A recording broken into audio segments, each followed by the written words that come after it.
Welcome to Below the 49th, the perspective on my neighbor to the south below the 49th. I'm Michael A. Charbon. Today's title, 526 Days on Dem-PTY. As the world crawls out of a pandemic, the end of May really signals just over 526 days until November 8th, 2022, the midterm elections.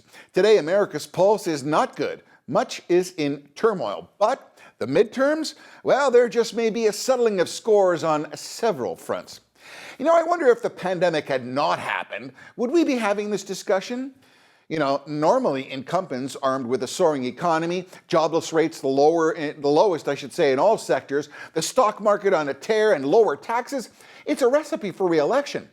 But the outcome, obviously, was not the case.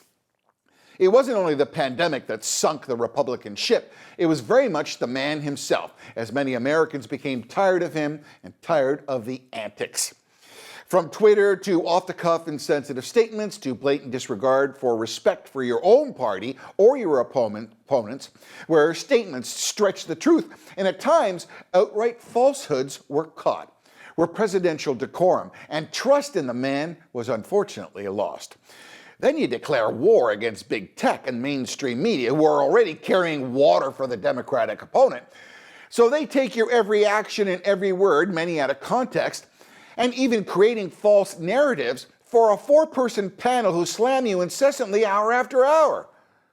You know, a Canadian image would be like you take a hockey stick and slam a hornet's nest and then stand there and watch. Hello, you're going to get stung. But politics is a very difficult game with a unique set of rules and weapons that takes years to learn and really master. So I believe the 2020 election was more about the man than the policy. Now, I hear many of my liberal friends out there yelling at the screen, running off a list of all the things that he did wrong. I hear you. I hear you. But I got one more for you here. This is a beauty. And this is a surefire set your Democratic pants on fire.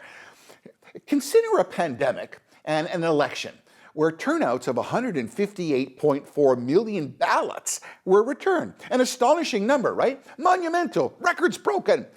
This while some states issued mass ballots, mail-in ballots, where voter ID or ballot verification was sketchy at best. Listen, Joe Biden is the president. I accept the result, and I accept that, and we wish to move on regardless. You okay, Fred? So I believe Americans are fed up as the Biden honeymoon is over. Republicans must focus on the 526 remaining days and take their toll at the polls in 2022 and 2024. To borrow a Democratic cutline, a fundamental change as America rejects woke and wakes up. Let's start with schools and education. So Florida schools have been open since August, many private and charter schools as well. But the Biden administration's ineffectiveness to get public schools open and deal with teacher unions has created a deep wound. Those suburban mother bears are pissed. So as children learn remotely, guess what? Parents now come face to face with the curriculum, as some school boards have begun to teach the critical race theory and the 1619 Project. Well, a growing region of parents, black and white, are shocked and vehemently disagree. They vocally challenge the adoption of progressive liberal ideology, and they believe that polluting young minds with falsehoods and deeply divisive progressive premises is wrong. Whew, calm down. The border crisis. So how's that open border policy working for you? Where 171,000 illegal aliens in 1 month enter the U.S., as well as some 25,000 unaccompanied minors?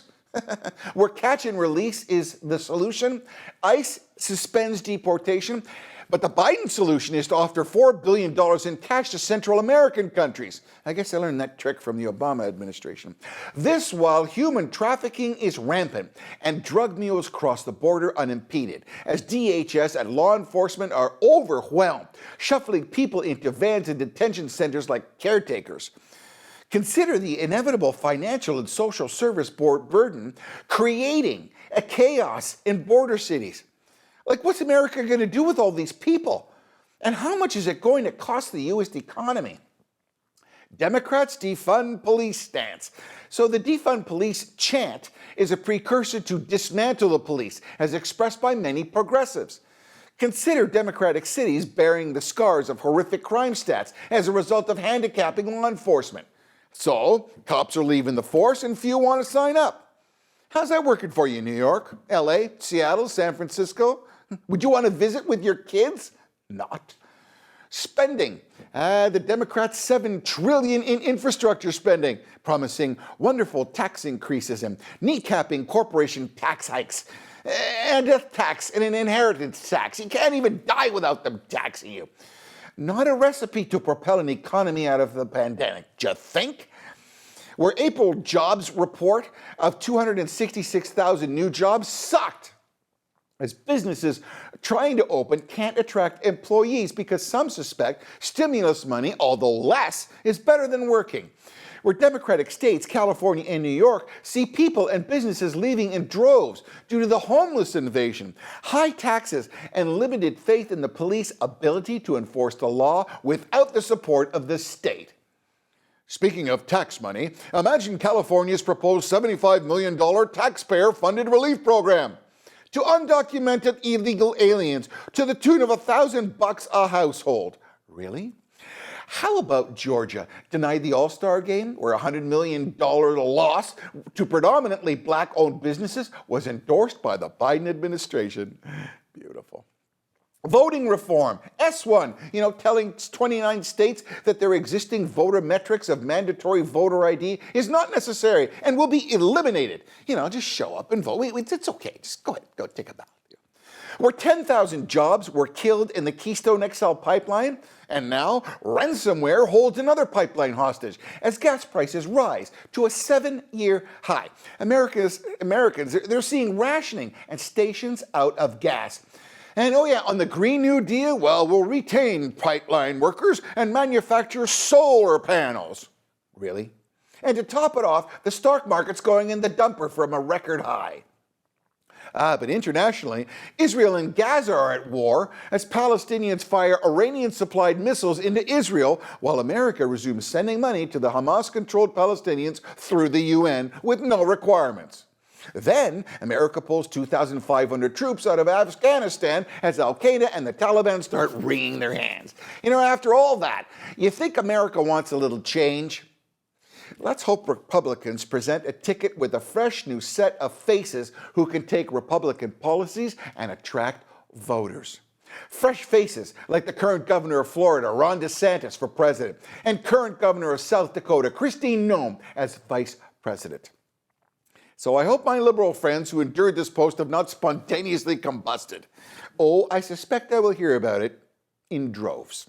Finally, please click and share, and if you do, kindly subscribe. And if you leave a comment, I try to answer everyone, including the liberals. I thank you for those considerations. And until next time, God bless and please stay safe. I'm Michael A. Charbon for Below the 49th.